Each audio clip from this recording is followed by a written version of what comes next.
Hi guys and welcome back to the Mighty Blues. My name is of course Cameron and welcome back today to another live stream. It is the player ratings. Bournemouth 4, Everton 1 in the third round of the Carabao Cup. Everton crash out of the Carabao Cup with an abysmal away defeat to Bournemouth at the Vitality Stadium. We have just done the instant match reaction, very emotional instant match reaction.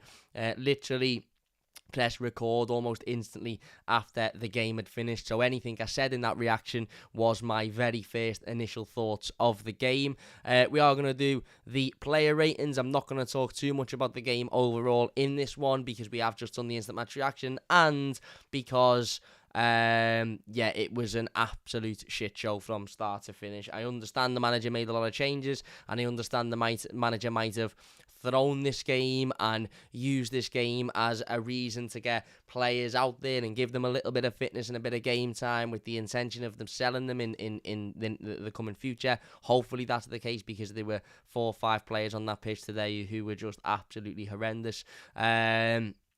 But the reality is Everton haven't won a trophy since 1995 and are certainly in no position to be throwing cup competitions out the window and disregarding them and the importance of them. I understand the position that we were in the league last season and I understand how, at times you need to prioritise certain games, Premier League games, and I get that when we were in a quarter-final of a Carabao Cup or an FA Cup last season and, we're struggling in the league, we needed to maybe prioritise the league a bit more. But considering we are in November, we're before the World Cup break, we're still very early on in the season, I think using that as an excuse to not be too interested about this game is a little bit lazy, to be honest, by the manager. If he was to use that, I suppose that's the only thing he can really say other than we were absolutely shite and it was my fault.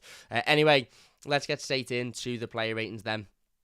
Because as I said, we have done the instant match reaction and you can hear all of my instant thoughts on the game in that. Let's get straight into it. Asmir Begovic, I'm giving him a 1 today. Some people say that might be a bit harsh. Some people say he wasn't actually too bad. Some people say he wasn't actually at fault for any of the goals. I just personally think he was absolutely atrocious today, Asmir Begovic. I really, really, really do. I don't think he was a presence whatsoever. I think his distribution was poor. I think his overall, and whilst okay, he wasn't at fault for the goals directly, I think he didn't really make himself bigger. He didn't really make himself more of a presence and more of a target to hit. He effectively, it may as well not have been in goal, which is the complete opposite of what a goalkeeper should do. So, I just thought he was really, really poor today, and this might be the emotion talk, and this might be the anger talk, and this might be me being a bit frustrated. I just think Asmir Begovic was absolutely horrendous today. Horrendous, so he's getting a 1. Ruben Vinagre, he can get a 5. I don't think much come down his side, to be fair. Look, I thought he was alright, Vinagre, today. I don't think he made many individual mistakes. I don't think he made many mistakes on the ball. I don't think he made many mistakes with his passing. Again, 5 maybe a little bit harsh, but we've just been beaten 4-1 away to Bournemouth's second team, so I'm not going to sit here and say, we get an 8 because he was alright. He was part of a defence that ultimately were absolutely embarrassing. Having said that, I don't think he himself was particularly at fault for any of the goals. I thought he was alright. He stepped in, as I said, didn't really offer anything going forward. Defensively, a lot come down Nathan Patterson's side, to be fair, and not a lot come down Ruben Vinagre's side. So there's not really much to sit here and blame him for that. But yeah, he was alright. He was alright. Into the back line then, let me just remind myself of who was there because there were 3 ghosts. Mason Holgate was getting a 2. Shite. I don't really know what more I can say, to be honest with you. I actually feel a little bit for Mason for the goal we conceded where he slipped. I don't know whether it was the second or the third. They've all sort of mashed into one now because he was actually injured. And I know that because I'd watched them get up and hobble round for 2 minutes before the goal. I'd watched them being passed to multiple times despite clearly not being available to have the ball because of an injury or a problem. And then I'd watch the goalkeeper pass the ball to him on the turn when he very clearly was struggling. So I feel a little bit for Mason in that regard and in that sense. But having said that, he was shocking tonight. He was absolutely abysmal. Defensively, he was nowhere. He was ripped to bits, as well as the other two. To be fair, he wasn't on his own.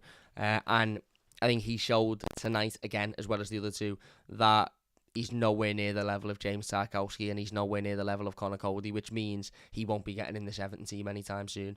So yeah, really, really poor. Yerry Mina next to him, I'm going to give Yerry I'll give Yerry a 3. I thought he was marginally better than Mason, only because in the first half there were a couple of headers that he won, and there were a couple of times that they put the ball in the box and he dealt with it. But again, for the second goal, I think it is the one where Mason slips defensively, Yerry Mina is nowhere to be seen. I mean, it's not even a cross that's put in the box by the Bournemouth player. It's a pass that's put in the box, and Yerry Mina is 2 yards off of his man, which is unlike Yerry Mina. And okay, you know, you could say maybe he was a little bit, his match fitness and his match sharpness wasn't necessarily there because he's been out for so long. You could say that maybe he's struggling a little bit because of that, and it was a difficult game, difficult situation, etc. You know, there's a whole load of excuses you can make for Yerry Mina and the way in which he performed tonight. The reality was, he was really, really poor. Not like Yerry Mina, but again, for a player that plays one game and then is out for 6 months, that inconsistency, you can't afford to be having poor performances, and I thought he was poor today. Michael Keane next to him is getting a 2 as well. Yeah, the fella can't defend.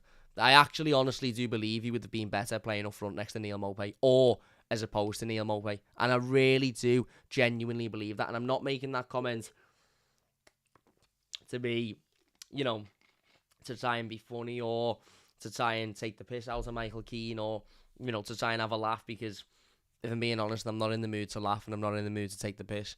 I'm genuinely being serious when I say I don't think Michael Keane could be any worse playing up front or in the centre midfield or anywhere else. I think he's better in front of goal than our wingers, which is embarrassing in itself. But defensively, he's abysmal, and he showed that today. Who else? Nathan Patterson then. I'm going to give Nathan him a 3, to be fair. And I know a lot of people won't be happy with that. A lot of people say, how can you give him a free cam when he was at fault for the goal? He was at fault for the 4th goal. He got caught in possession. It's amateur. It's silly. It's unlike Nathan Patterson. And to be fair, a lot of crosses, a lot of challenges, a lot of Bournemouth's attempts did come down that left-hand side, Everton's right-hand side, ultimately Nathan Patterson's side. And we probably, we could have done without that, and Nathan was poor today. It was, again, his first game back from injury, and I'll cut him a little bit of slack for that. And I do really, really like him and think he's been faultless this season up until tonight. So I think that's worth some note as well. But yeah, he was poor tonight. He was really, really, really poor tonight. And there's no hiding it. There's no escaping it. Into the midfield then, if I'm being honest, I can't fucking remember who played the midfield. Tom Davies is getting a 2. Tom Davies is getting a 2 just for the chance he missed. I mean, if you haven't seen it, go and watch it again. He gets a 1-on-1 with the goalkeeper. He's 5 yards out. The goalkeeper's already dived to his left-hand side. Tom Davies has got the whole of the right-hand side to aim out of the goal, and he puts it wide. Other than that, he made one good tackle on the edge of the box of note, and anything else, he was irrelevant in the game. Not in control of the ball ever. Passing wasn't particularly great. Not demanding. Not consoling whatsoever. And in that role Tom Davies was playing, you have to be consoling. You have to be the player that we all look at and go, he's running this game. And the only thing he was running was, I don't know, a bath, because he was fucking awful. So yeah, he's getting a 2. Tagore next to him, likewise, is getting a 2. Awful today. Really, really poor performance by Abdoulaye Doucouré. Again, didn't console the game whatsoever. Didn't console the midfield. Didn't console any outcome. Was just completely irrelevant in the game, and would have probably done a better job sat next to me watching the game on the couch.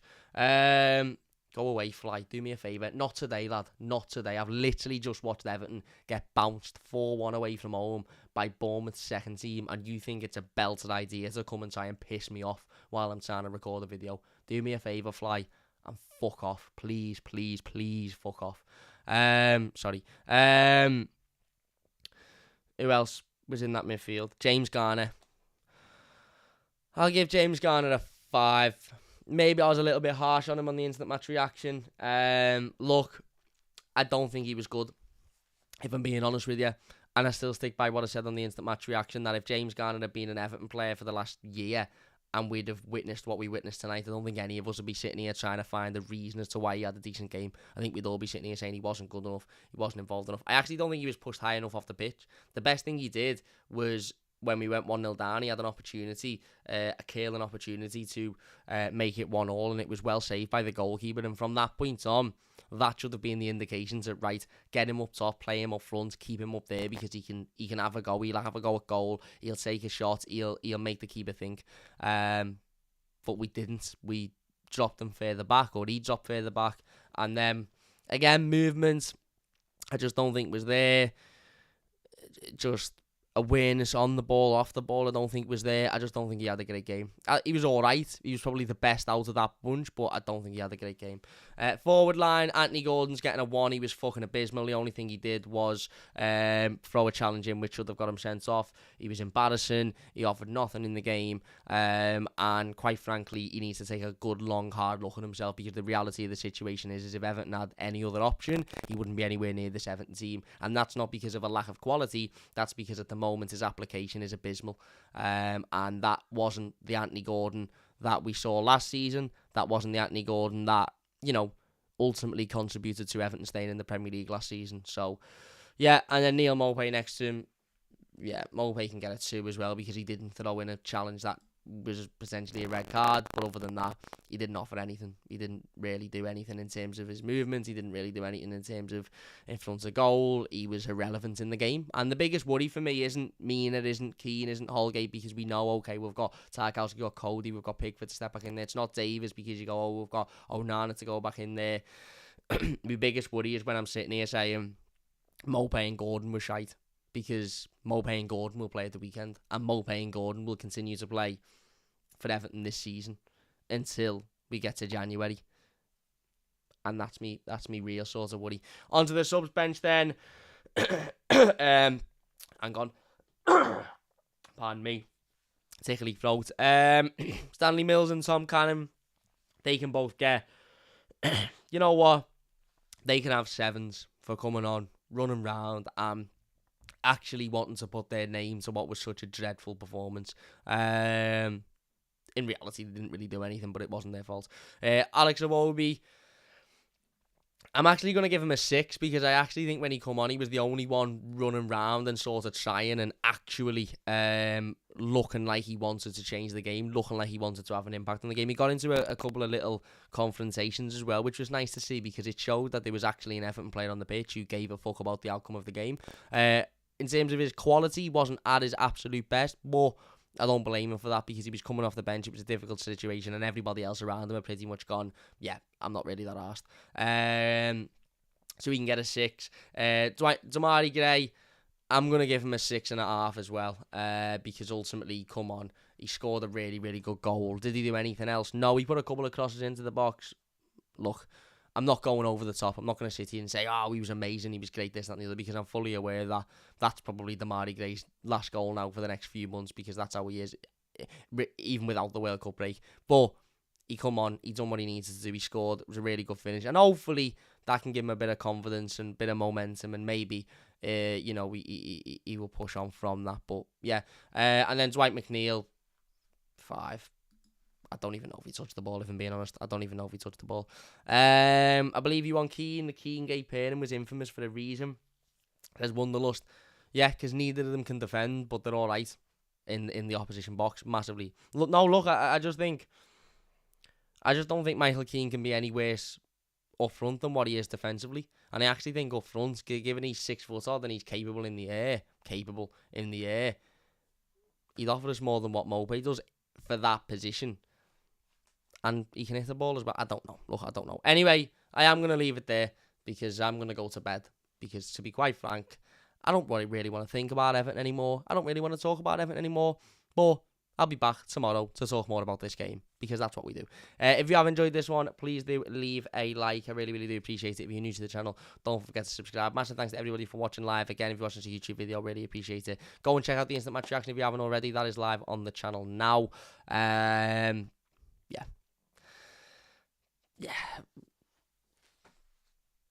I don't really know what else to say, to be honest with you. I don't really know what else to say. The fly must know I'm pissed off, because it's got off. And it's been doing me head in for ages. And it literally must have listened and gone, oh, he's not happy here, I'll get off. So, anyway, big thanks for watching. Leave a like if you've enjoyed. Subscribe if you're new. And we'll see you later.